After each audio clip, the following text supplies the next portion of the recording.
All right, reset this plate. We're gonna rip set number 2. Let's go. YouTube, what is up? We are back with another day. We got some lower body day today. We are gonna do the Q&As today, so we're just gonna rip some lower body, answer the Q&As, kind of go back and forth from there.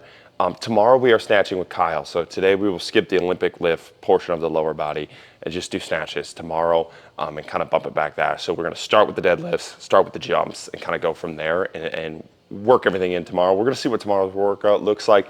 I know we're gonna hit a bunch of softballs as long as it doesn't pour on us.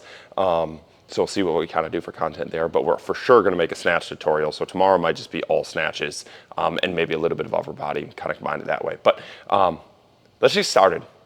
I know I'm gonna rant today on these Q&As. I haven't even looked at the questions yet, so I know my big mouth is just gonna keep going. So let's keep this short. Let's start lifting. Boom. So we got these reeve deadlifts. We're going outside lip. It's not like I don't have, like my plates have a little bit of this loop here. So it's still a reeves, but it's not like the old school reeves where they're just flat just gripping the lip of the plate. I still got a little bit of a handle. Just super wide grip here, deadlifts.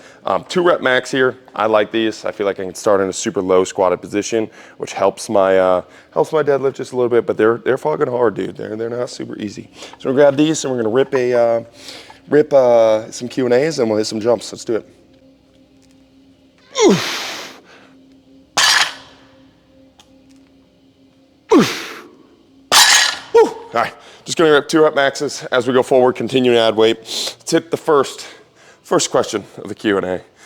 Oh, and we got Evie with the very first question. She was the first to submit. That's pretty good. How do you like the subscription-based model for your programming? Honestly, I think subscription-based models, and maybe this is a hack, and I get a lot of people disagree and like their one-off products, but I think the subscription-based model, number one way to do it for online training businesses.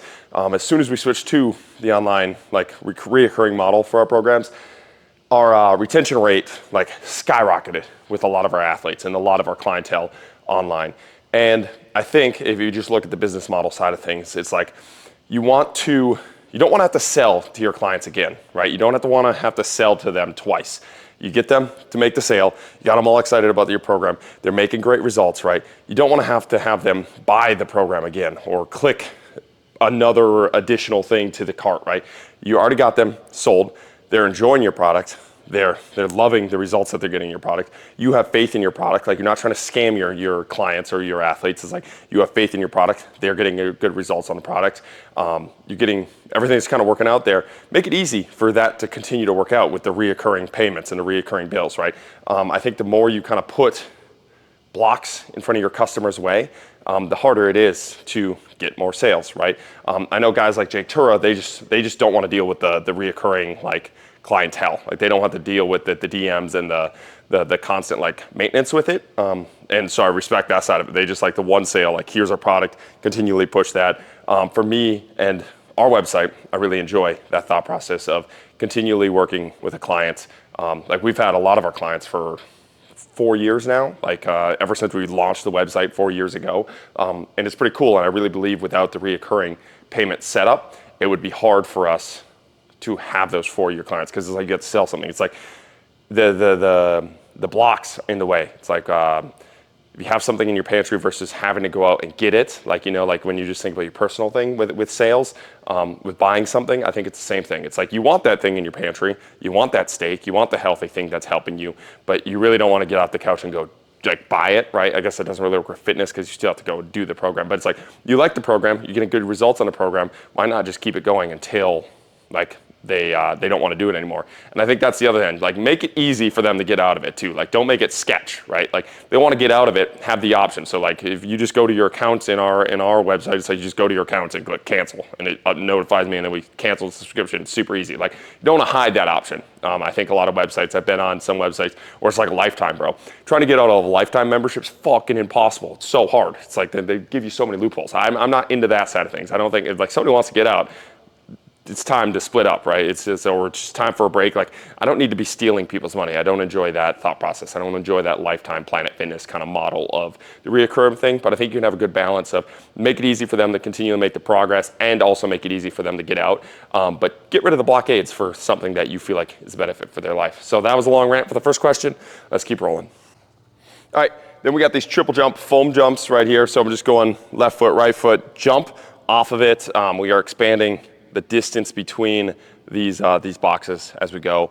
Nice little fun horizontal jump variation off of a little different landing thing. Like you could say it's a little bit of ankle prep, a little bit of landing mechanic prep. With the different landings, I enjoy adding those, like just challenge the athletes to land in a multiple of different ways. So we have plates, we have these red foam pads that are a little bit stiffer and a little bit in between the plate and these. But I just think the more objects you can have an athlete land on, the better prepared they're going to be for their sport and the awkward landings of their sport. So here we go. Let's hit these.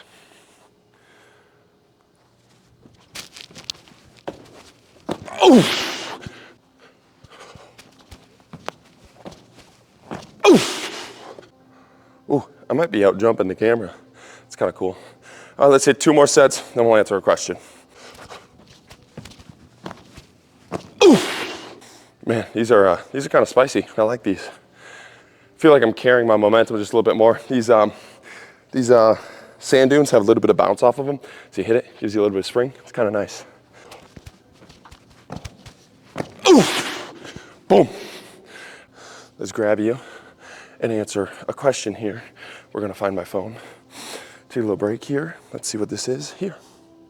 Thoughts on phones? I don't know, dude. You're DMing me on a phone. You're messaging me on a phone. We all have phones. Phones in training, never really have issues with phones in training. I think if you make your training interesting enough and more interesting to be at than your phone, athletes will just automatically put them away and put them away. Like we never have issues with phones. Guys will just bring them in and just have them sitting on the like side of the thing. There's never really a problem with them sitting on their phones instead of training, right? Like everybody's just kind of working, going in and out and enjoying the community and enjoying the lifts. I think a lot of it's not even, the lifts, making the lifts themselves interesting is amazing, but I think the community is just, it's more, when you're a part of a community, like that is fun to be around, it is more interesting to be here than on your phone, right? So don't have a lot of issues with people being on our phones in our sessions, and that makes things nice. But yeah, thoughts on phones, I guess. Would you recommend peptides for injury recovery? Yeah, BPC 157, amazing, really like it. Helped my knee a ton. Had a meniscus ACL tear. Senior year of college, never really got it fixed because I had throwing right away after. So we heard it the second to last game of my senior career, played on it the last game of my senior career, and then 2 weeks later we started track. And when I was rotating on it, it hurt a little bit, but it was pretty stable for the most part. And then it was kind of like stable for the most part, but it was kind of giving out here and there. The meniscus would catch sometimes and it would like lock up my leg. And then kind of rehabbed it a little bit, got my quad strong, was feeling really good, and then landed awkwardly. I think it was in like Ultimate or something like that 2 years ago. And I was like, oh man, every time I was walking on it, was really catching and it really was kind of giving out. And did some BPC 157, worked wonders on that leg and really haven't had any issues with that knee since. Sometimes when I'm aggressive with softball and I have a ton of volume in softball, it'll kind of feel like it's catching or feel a little bit like weak. But I was thinking I was going to have to do maybe my first surgery ever there and kind of stayed out of it with BPC. So that's nice. I think a lot of coaches can get a little bit, obviously at BPC, this little disclaimer, is a peptide. Make sure you talk to somebody that knows what the fuck they're doing. Don't just randomly take it. If you're a college athlete, it's going to be illegal. You're not going to be able to take it without popping and testing positive, so that doesn't help you a ton. And I think sometimes in the peptide game, coaches just like, I got this text the other day, he was talking about another big time coach in the field, and he's like, bro, it's like, if you get a cold, he recommends like you do a peptide. It's like, I think you should use peptides for extreme cases, right? And kind of save them for, not even extreme cases, but like specific and extreme cases where you can't really solve it with other things. And yeah, I'm just seeing a lot of coaches. It's kind of like the new hot thing to talk about is peptides, that you're kind of an edgy coach. You're kind of like, look like the really smart coach if you start talking about peptides. And coaches know this, so they just talk about peptides all the time, like haphazardly. And I think you can solve a lot of your issues without peptides, but they are an option and they are super helpful. But make sure you know what you're doing and make sure you do your research on them, right? Don't just randomly pop them, right? And if you're a college athlete, don't take them. You're gonna test positive and you're gonna lose years on your career right there. So we're going to hit more jumps and we'll answer more questions. Let's do it. All right, then we got these depth drops into over the hurdle. So we also have single leg depth drops, 50 of them total. I'm kind of doubling up on these here, but I really wanted that rebound over hurdle today with the double foot. So I'm doing it. And then we're gonna do our single leg for some volume there. We got our 50 this week, last week of those. And we'll kind of see where we'll take that depth drop experiment from there. But last week of 50 there, we just got normal depth drops here for height. Let's go. Oh, good start. Oh, there we go. Ooh. Ah, yeah. Let's go. It's Bradley Wright asked, is pickleball elite? Yes, I love pickleball. I played like 2 hours this morning. I love, man, it's super fun. It's like kind of like softball, but way more repetitive. Like you can hit the sweet spot of a battle, like that dopamine hit you get from hitting a softball, you can get on like ad nauseum in pickleball. And I think that's why it's super addicting. It's like sweet spot of the barrel, much easier to hit with way more reps. You can do it 30 times in a singular game. And I love skill components of games, like learning skills, learning new skills, and then learning how to beat people in these games, and learning like lob shots, learning dinks, and learning kind of the goofy part of the games, the curves on the balls. I geek out over that aspect, and pickleball is elite for that, and it gets a lot of people moving that otherwise wouldn't be moving. Man, I've never seen an elderly population move as much as they do in pickleball, and it's really cool to see. It's hopefully something that I don't know, it's just kind of a beautiful example of what happens when you gamify movement and you make movement fun, right? You have these people that would absolutely not move before, and now they're all playing this sport, right? And they're getting all their friends to come play, right? And it's not like it's an easy sport to pick up and learn, but like if you're 60 or 70, like you're running a lot and you're getting a good workout in at these pickleball games. So it's awesome to see, and I think it could be a really cool message or a really cool predictor. I guess I'm blanking on the right word for that, but like how do you fix the obesity pandemic in America? How do you make movement fun again? Like make movement fun again, gamify that type of stuff. Yeah, I think that's pickleball is elite. Do you see any benefit in adding toe squats? Is Mog95 asked. I don't know how you say that name. Toe squats, you're assuming like squats on your toes. I'm gonna look up toe squats real quick just to make sure I know what I'm talking about here. Toe squats. I'm assuming you're just squatting on your toes. Yeah, on your toes. I guess you could just do it for a variation. I wouldn't make it my main variation. If you wanted a little bit more of like a quad pump with driving those knees over those toes, get the VMO pumping, I guess you could do it. There's probably a lot better variations, but if you're bored and you just want something to do, you could do it. It's not going to be, I'm sure there's I'm sure why you're asking this, because I'm sure there's coaches out there that are like, it's sport specific because you're not on your heels. I guarantee there's coaches out there. I haven't ran into that side of TikTok yet, thank God, but I guarantee that's why you're asking it now that I'm thinking about it a little more. And that sport specific side of things is not going to be there for you. So don't do it to be sport specific. If you just want a fun quad pump, you can do them, but there's probably better variations for the squat variations. Tips for dealing with lower back pain and issues. Lane J55 asks. I get this question a ton, and I like this question because I've had to deal with lower back pain. But movement, as simple as it is going to be your key. Regressed to the ability that you're currently at. For a lot of people, that's just walking, man. It's literally just walking, moving the hips side to side. Like even bouncing walking, as silly as it is, but just moving, trying to get that spine moving as much as possible. Crawls are really nice because you're getting the SI joint to move back and forth. For a lot of people with lower back pain, that SI joint can be really pissed off at you. We're not saying everybody, but for a lot of people it can be. And when you're crawling, it's going to feel like you have the biggest lower back pump ever. And that's just getting that lumbar spine moving just a little bit with those hips.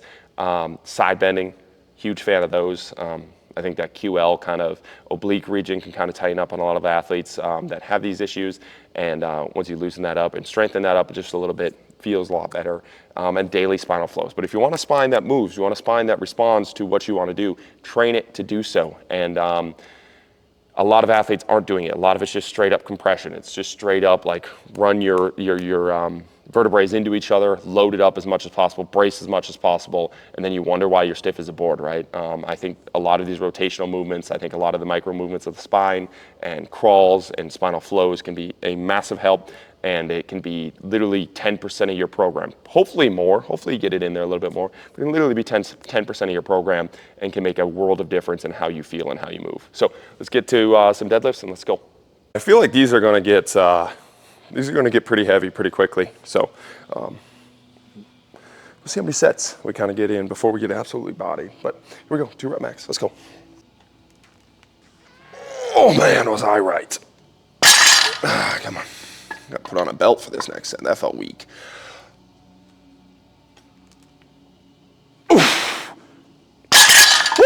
All right. I didn't bring my phone, so we're gonna have to do a little pause, and then I'll answer a question. I'll get it right. Here we go. All right. Kin Andre 1 asks, should we as athletes periodize our lifts like bench, squat, deadlifts to increase them? I'm honestly not a huge fan of the like traditional linear periodization models where it's like prep phase, competition phase, deload phase, strength phase, hypertrophy phase, power phase. I think that kind of segments training way too much for a traditional team sport athlete, and for most athletes. I think it's too structured in the traditional method of like auto-regulation with an athlete. Like I'm trying to think, I think it was Dan Fitcher said like if you show me somebody that's good at linear periodization and I'll show you somebody that knows how to predict the future or something like that. And just talking about how it's kind of make-believe. Like if you have a program laid out for 52 weeks of the year at the start of the year, like there's just no way you're going to be able to follow that program to a T. So like at the end of and that's the thing, well, his coach will be like, well, then well, of course you're adjusting on the fly. Well, then it's not like that linear periodization, right? Then you're just doing this auto-regulatory programming that we're all doing, right? So I think you really need to be careful about these traditional phases. Every time I've followed a traditional like linear periodization kind of method or like the triphasic model that kind of has that programmed in that kind of style where you're building up for some big peak, it just hasn't worked for me, hasn't worked for my athletes. There's some athletes that just respond phenomenally well to a lot of workload and a lot of volume. There's some athletes that respond really well to taking volume out and having a lot of high velocity stuff in there. And when you have this program kind of set in stone to this hypertrophy, to the strength, to the power, to the speed phases, athletes are going to be peaking in quotations at their strength phase. Like me, I would peak in my strength phase. I would have the best performances of my life in these strength phases. And then when I get to these really low volume phases, I would suck, right? So, and that's not even to mention like the daily regulatory like methods with your athletes where, okay, your athlete feels like shit, but they're supposed to hit 86.5% of their power clean today and they're just going to keep ripping. It's like, it's kind of silly on days when they're feeling amazing and you have them programmed at like 60%. It's like, well, what are we doing? Like they're feeling amazing, let's go hit a PR. So I'm much more prone to program, not much more, I'm prone to program in this like auto-regulatory way in which we're hitting a heavy stimulus for the day, whatever that means for you. An 8 RPE on Monday could be completely different from an 8 RPE on Tuesday. And I'm all right with that because the law of averages is going to tell me that if you're following this method, you're going to get an 8 for the week, right? So if the 8 on Monday was significantly undershot because you just sucked, you had a shitty weekend, whatever it is, but then your 8 on Tuesday was a normal 12, right? Because you just crushed it on Tuesday, you felt amazing. We're going to average out to our 8, and that's what I need out of you. I need the 8 for the week, the 8 for the month, and I'm going to look at it in that long-term stimulus bucket, the long-term addition of stimuluses, if that makes sense, like the compounding interest that provides over and over again of hitting days that are just good stimulus days, and less focused on the what did you do on Monday, 86.5%. And it's always based off this percentage and this max that was set like 13 weeks ago, 52 weeks ago. Like you maxed out on day one and all of your percentages are based off that. Maybe that day one was shit. Maybe that day one was amazing. You felt amazing. You crushed all your PRs on that testing day. And then for the rest of your cycle, you're based off that amazing day. Or the rest of the cycle, you're based off that shit day, right? So I just don't love the traditional linear periodization models that a lot of athletes get trapped in, a lot of coaches get trapped on. I think it's much better to work with the athlete on the daily basis and then go for that 8 out of 10 stimulus throughout the week, and looking at the average rather than looking at the day. So looking at the like block, I should say, not the day. Yeah, let's hit another set. This is starting to get heavy, so it should be fun. I might keep it to breaking in between and not bringing my phone over here and just hitting a set and then coming back over there. I have a rest period anyways. I don't have much going on in between the rest periods because I already hit like 400 sets of jumps. So we might just break it up like that and focus on the lift when we're here. Let's go. Oof. God damn, this shit heavy. Oof. Woo. All right, let's go. Next question. Tiha63 asks, compare contrast between training yourself versus training other athletes. Double question mark. Honestly, I follow for the most part the exact program that my athletes follow. As soon as they finish up, I come in here and just kind of rip the lift after them. I will try certain experiments before them, right? So the Olympic lifting, my athletes aren't doing the Olympic lifting. I'm kind of running that by myself because I enjoy that. The depth drop program I ran about 4 weeks ahead of them. The pull-up stuff I ran about 4 weeks ahead of them. So like I'll test and experiment with things, especially if I'm getting real goofy or real weird. I will run that all myself. But yeah, for the most part, I'm training myself the same way my athletes are training, and my athletes are training the same way I'm training. And I really think that's important, right? So I'm running the program, I'm trying it, I'm self-auditing the program in and of itself. Like, this sucks, this isn't interesting, this is way too much, this is way too little, this is way too easy, this is way too hard. Things like that. I think that's important. I think a lot of times if you aren't doing that, your program kind of falls into this trap of it looks really beautiful on paper, and it's a total shit show in real life, and you just are not experiencing it. Like, see some coaches like programming like just ridiculous numbers on like Bulgarians or just weird things like that. And if you're trying to like just crush them for a day or do things like that for a day, cool. But it's like, yeah, this is gonna be awesome. It's an amazing leg day. It's like, well, have you ran that leg day, bro? I know you haven't. Like, the volume in that workout would absolutely just wreck you. So you haven't done that leg day, or you haven't ran the whole program, the 12 weeks of that program, and it's just not a realistic program, or it's not a fun program, or it's just not like the percentages on some of the stuff that you see is just kind of out there. So I think it's really important to run your own program while you're self-experimenting. I think you should be able to self-experiment and kind of mess around with your own training and tweak your own training for the future of your athletes program and kind of finding that balance. But I think if you stay away from your own program that you're giving your athletes, you run into that fairy tale program that just, it's either not enough or it's way too much, and there's really not a lot of in between in some of these programs that I'm seeing. So that's how I do it, and let's get to this lift. Boom. Woo. All right, so we turn on the music for this one because this one might be a little bit of a greaser, a little bit of a send. We're gonna have to lock in probably our last set here, and we're gonna enjoy life on this one. Let's go. Woo, that bass drop. Woo! Oof. Woo! All right, reset this plate. We're gonna rip set number 2. Let's go. Oh, God damn, that's hard to hold on to. Woo! Come on. God, that was a good set. Felt good there. A little lightheaded, walking this out, talking to kind of stay afloat so I don't pass out. Damn, those are hard, man. Woo! Let's get to some questions. Man, holy crap, I got lightheaded there. Just did a little film review on those reps that we just did, and it totally felt like I had it locked out and was squeezing at the hips. But that Reeves deadlift, man, you really must, I guess you got to overemphasize. I know Atlas kind of talked about that in his book. If you haven't bought his book, you should buy his book, about how it looks like a little bit less range of motion with the Reeves. But man, that looked like kind of child's play there with that, with my locked out. Probably not getting a ton of green lights, but it felt like I had my arms fully extended when I was at the top and like my legs were straight. So that was kind of weird, a little disappointing on that one, but that was heavy, that was good. My back feels pumped from those. That is a great, even like snatch grip deadlifts, like when you go wide, man, those lats, your back, like I don't think there's anything better for just building up a freaking gorilla back. But let's go. Want to learn some more? Huni Minito Jackson asks, wants to learn some more upper body movements, plyos for when I do deloads. Where can I learn more? You're not going to do plyos on a deload. Like that's not going to be your setup. I think deloads are a conspiracy by Big Recovery that they sell you to keep you weak. But even if you do deloads, you're probably not going to want to do a bunch of upper body plyos on your deload. So if you want to look for some upper body plyos, I have a bunch of them on my page, but they kind of set up. You don't want to do deloads, and you don't want to do them on your deload if you are doing a deload. So kind of the thought process there.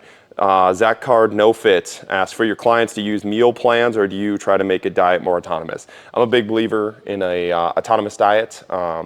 We have a diet guideline, 30-page PDF for the insiders that sign up. So it kind of lays out all of our rules, philosophies, I shouldn't say rules, philosophies of diet, and kind of sample diets of how you would do it, and then some of the math there if you really want it. Honestly, I'm not a big believer in counting calories. I'm not a big believer in super strict plans around your food. I don't think that works long term for 99% of people. I know there are people it works for. I've counted my own calories when I get cut up for some summer stuff, and obviously it works. I'm not saying it doesn't work, like if you can follow it. I just don't think it works in the sense of people aren't going to actually follow it, right?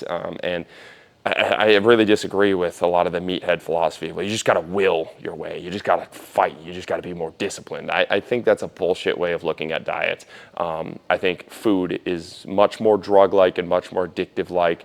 And I don't even think this. A lot of studies show a lot of the stuff that I'm talking about, but it's much more like a drug for people than other people, like than people realize. And it's like, I'm not addicted to alcohol. Alcohol does nothing for me. For me to say, just will your, like, for me to tell an alcoholic, just don't drink alcohol, just don't do it, just be disciplined. Like, how stupid does that sound? And yet these fit pro guys will do the same thing for people that are addicted to food, that are addicted to sugar, that are addicted to bad things. And we know about the gut. We know about the gut biome, and we know that the gut starts craving these foods, right? And starts craving and sending signals to the brain to tell you, I need sugar, I need this, I need this.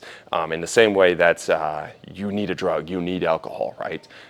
So in the same way that you want to tell an alcoholic, don't go drink food, like don't go drink, just will your way out of it. I think it's a poor way for somebody to fix their diet. Just don't go eat that way.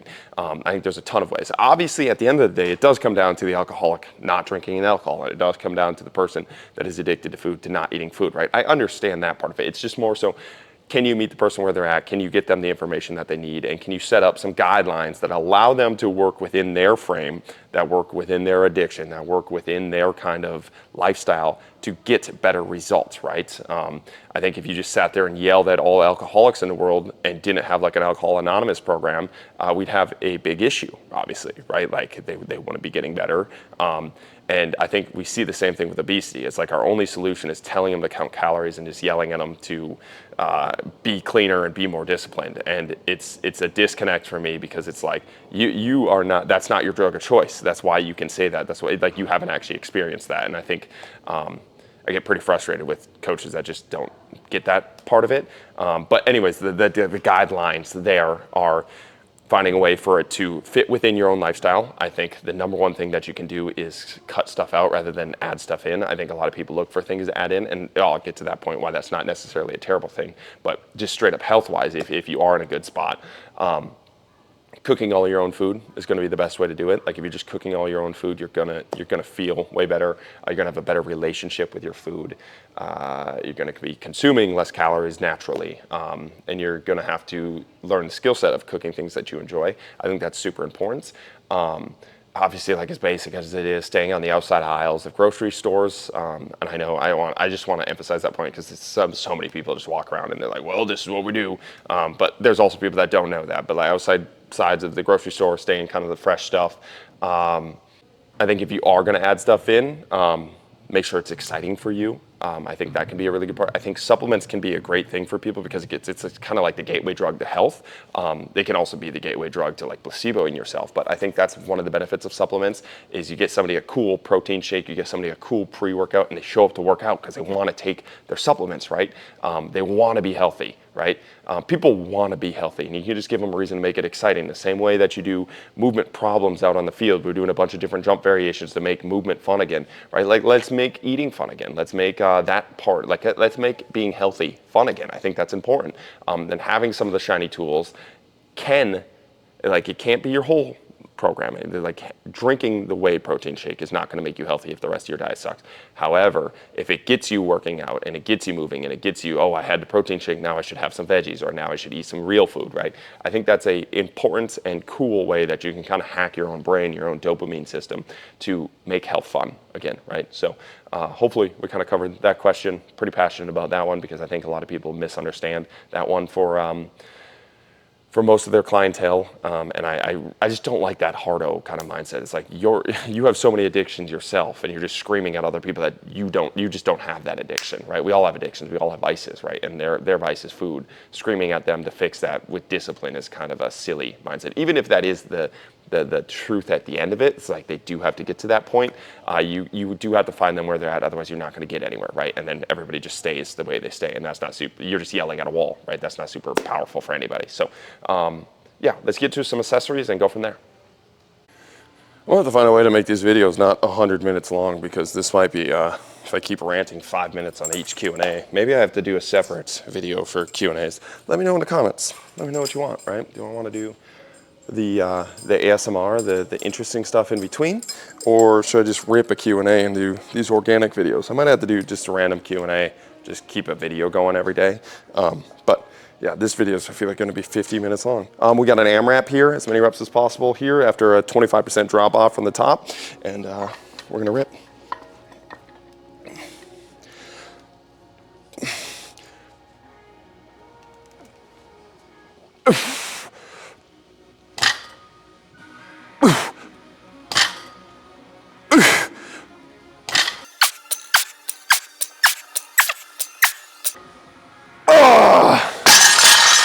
God dang it, dude. Woo! All right, done with those.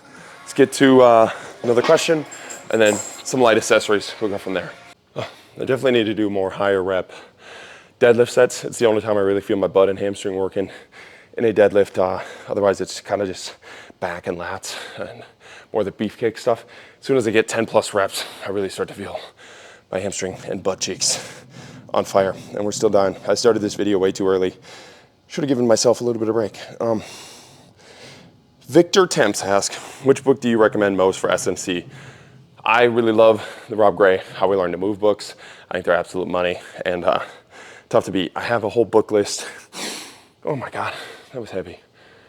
Whew. I have a whole book list in my Instagram link that has all the books there. It's in an Amazon thing. I mean, it's like make 10 cents a book. I'm not trying to make money off of that book list. It's just so I don't have to continually send people the book individually. It's all just in one spot. Went through the time to update that and put all my favorite books in there. So it's all there. Zach Woodward asked, I like what Zach, he's a knees over toes guy, but I like him. I think he's a really smart knees over toes guy that will eventually escape the matrix. Hopefully he's watching here. But he said, last week he asked about injury prevention. He said, we can't prevent, but do you think we can reduce injury? I do, man. I think you build a body that is able to handle the stimulus that is required of it, it's obviously going to handle that stimulus better. I don't like the injury prevention model because I think it does the exact opposite of what it preaches it does. I think it honestly causes more injuries because it takes the stimulus away that we would get in training, spends it on low stimulus exercises like a landing mechanic drills or deceleration drills, right? Spends that energy that we could be using getting high stimulus stuff done, let's say a high depth drop, a parkour jump, a massive deadlift, right? All the things that we're getting high stimulus stuff done with and leveling up the body with. We are not spending that time leveling up the body. We're spending the time doing eye wash stuff. And then you have a body that is less able to handle the stimulus that's required of it on the field. And now that body's less able, it gets hurt, right? So if you provide a large stimulus to the body in a variety of ways and a stimulus that is similar to the field of play that they're going to be on, I really believe you can reduce injuries and you can help it. I just think if you start with the philosophy of that's the reason that you're training, it goes dark real quick and people start selling a lot of bullshit real quick, right? I just don't think that's kind of the methodology to go. Start with the thought process of we're going to level up the body. We're going to make sure the body is ready for the demands of the sport. If they don't get injured, if we reduce injuries, that's a benefit, right? I think that's important philosophy switch that gets messed up in the injury prevention ways. All right, now we're gonna hit accessories because we finished the AMRAP. And accessories pretty easy today, shouldn't be too hard. And then we got softball tonight and we're gonna hit some nukes. Let's go. So we're probably only gonna answer a few more Q&As here just because, so this video isn't 14 hours long. But accessory wise here, we got these knee touches. This is gonna be your keeper exercise of the day. I'm super not centered. I'm gonna center myself, otherwise that's gonna bug me here. All right, so knee touches. This is gonna be your keeper exercise of the day. You're gonna get this knee to touch all the way down on the ground, just like that catcher position, and then you're just working back and forth here. You got 25 of these, rotating back and forth. Nice and money for the hips, making everything buttery, getting those deep end ranges.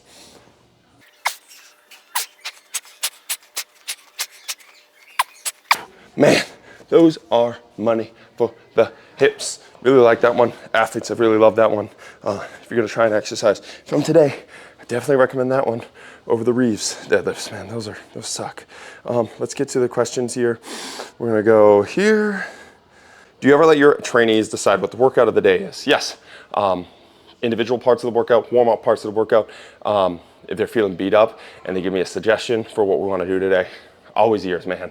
Again, I think I respect the coach-athlete relationship, not the coach-athlete hierarchy. Some days it's just like they need to toughen up, and this is, again, knowing part of the relationship and knowing when to push and knowing when to pull. And some days it's just like, dude, you're doing this workout today.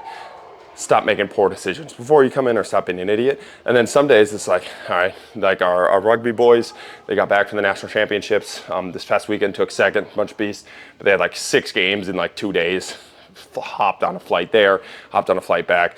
They showed up on Monday morning at 6 a.m. I was not expecting them to show up. They showed up and it's just basically, they just hung out, like sat in front of the red light for that day. And that's a day where they just chill. But yeah, absolutely. We'll let them pick a lot of the stuff. Sometimes it's forced. Sometimes I'll tell them they have to come up with the warm up today or this certain exercise for the day. And then sometimes they give them an option where I have everything laid out. Like, well, I'd like if we did this. I'm like, fuck yeah, let's do it. So I think the energy is much better. And I think if you respect the coach-athlete relationship, it's good. Andrew Franzese asks, how do you feel about the power clean? I like the power clean. Been implementing it recently in our program. I just talked about Joel with this. It's a tool. I think this is one that gets pulled way too far into both directions. Like, you're either a power cleaner or you're not.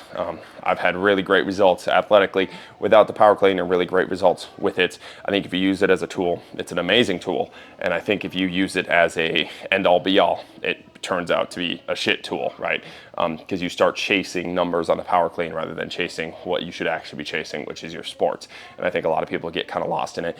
And I think we unnecessarily lie about what the power clean is, which is why the pushback is there. Like, I think about the war on drugs and why so many people say like marijuana has no negatives. Like, there's a lot of people out there like, it's not addictive, there's no negatives, there's nothing.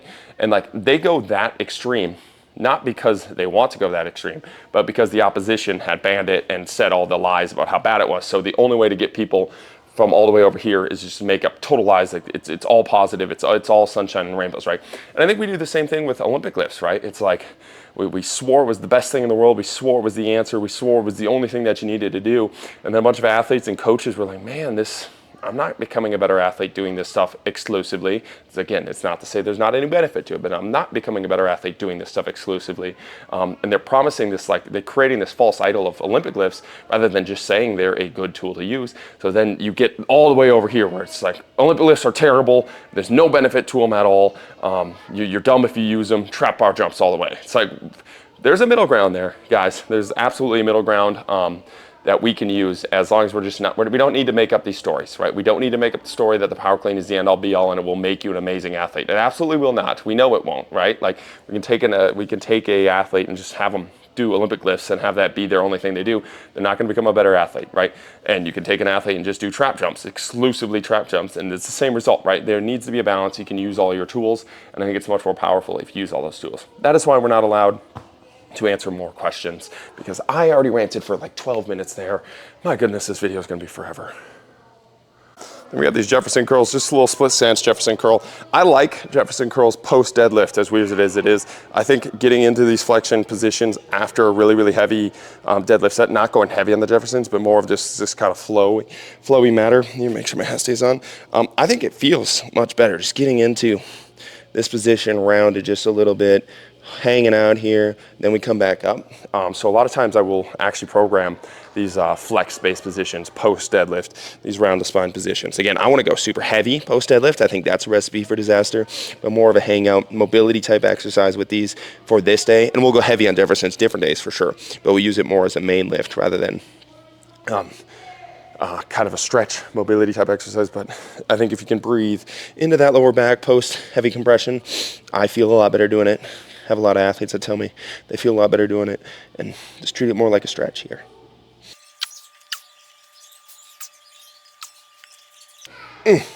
Woo. All right, hit the other side, go from there.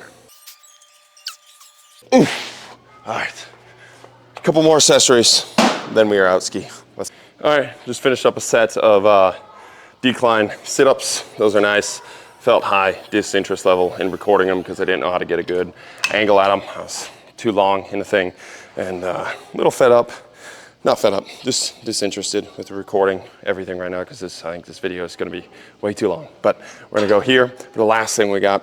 We're just going to go high kick iso, holding here, holding this iso here. This one, second set of this one, we had 1 minute hold, First set, 1 minute hold, the second set. This glute is on fire. This plant leg is on fire. I think it works a lot of the smaller muscles of the hips and feels like absolute gas. Same thing as the high cases before, but just holding this iso for a long period of time. Really nice. Try this one out. Let's go. Ooh.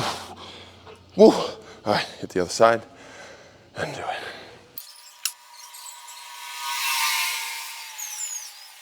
Ooh. Woo.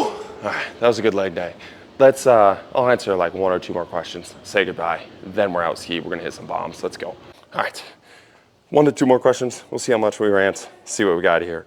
Thorny Chan asked, what qualities do you possess as a coach that you think can't be replaced by AI? Adaptability, comedy, the human relationship part. Honestly, that's what I feel like I'm best at as a coach is just having fun with my athletes and making it enjoyable to be around, making it somebody that they want to be around. I'm not the rah-rah guy. I'm not the guy that's going to sit there and scream at you. I can be that guy. Man, at this point in my life as a 27-year-old, 28-year-old now, just was my birthday a while back, like a week ago or so. So 28-year-old, obviously that's not super old, but I don't have interest in babysitting people and yelling at people. I think there's much better ways to motivate. And if you have to be screamed at the whole time, I'm not interested. Like if you don't want to be here, the door's over there. So making it more just like fun to be around as a person and enjoyable to be around as a person, and comedic humor I think are the big things I can provide as a coach, and adaptability on the spot and creative movement solutions on the spot. AI is based off all of the information that has already been made, right? So like AI is making these programs based off all of the super training books that it has plugged into it. It just grabs information from the whole wide web and just plugs it in. So when you ask it a question, it's going to give you a Mike Boyle answer. And I don't think the Mike Boyle way of training is a very alive way of training, as I've covered in previous videos. And I think that's what AI is going to give you. It'll be an effective way of training. Nobody's saying it's not effective. I don't think it's the most effective either, but it'll be effective. Training is pretty simple to be effective, right? It'll give you a 3x10 program, spit it out for you. But it's going to make you want to quit movement real quick if you follow that program. So I think making stuff alive, making stuff fun is what we got.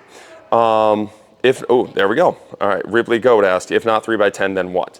We're gonna end on this one. 3x10, I'm not against 3x10, the set and rep scheme. It's such a silly, like, smart coaches that can't delve into layers. It's like, I don't know if you're purposely avoiding diving into the layer, or if you're just not as smart as I think you are and you just can't see the veil between what 3x10 actually means. 3x10 is the philosophy. It's like you're programming 3x10 because it's the only thing you know how to program. It's not because you find a purpose for 3x10. It's not because you find 3x10 effective. It's because 3x10 is what was told you should or I was told how you should program in the books when you were studying, in our ex-phys books, in our traditional training models that you were given, in the internships that you were given. Everything was just 3x10, so you just copy and pasted. 3x10 is the philosophy of being the coach that doesn't think for themselves. It has nothing to do with the set and rep scheme of 3x10. I don't program 3x10 as a bit. Like I'll do 3x9 just to make a point.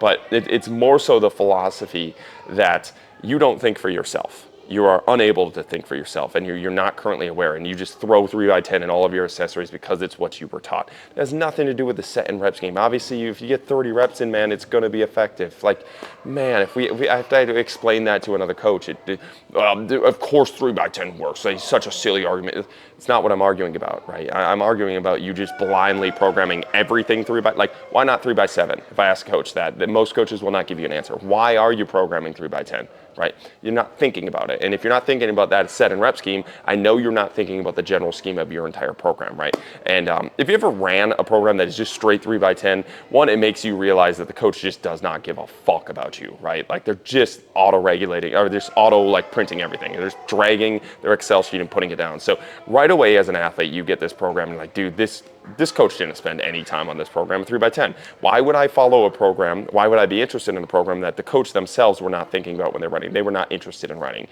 So I think that's a big piece of it. It's like, you weren't interested in writing. You didn't take time to write it. Why am I interested in doing it as an athlete, right? And then I just think you can spice things up by just giving them sets of 6, sets of 8, sets of 12. Sets of 9. Like they have to think about it, pause a little bit. 2 sets of 8, 1 set of 20, like 1 set of 30, even if you want to do it. Like there's just a ton of different ways to program sets and reps that make it interesting, that are going to get the same exact results.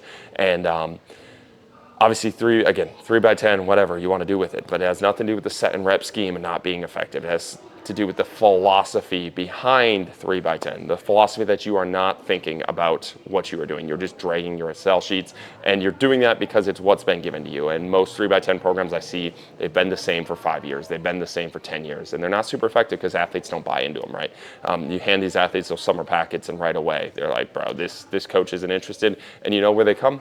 They come to Yoakum Strength, and I'm all right with that. So if you guys want to keep programming 3x10 in that sense, it's good for business for me, but terrible for athletes and terrible for the movement because they're not interested in it. Again, nothing to do with the set and rep schemes. I have to explain that to, again, I just see a lot of smart coaches that are like, well, of course you can program. No shit, you can program 3x10. You know that. We both know that.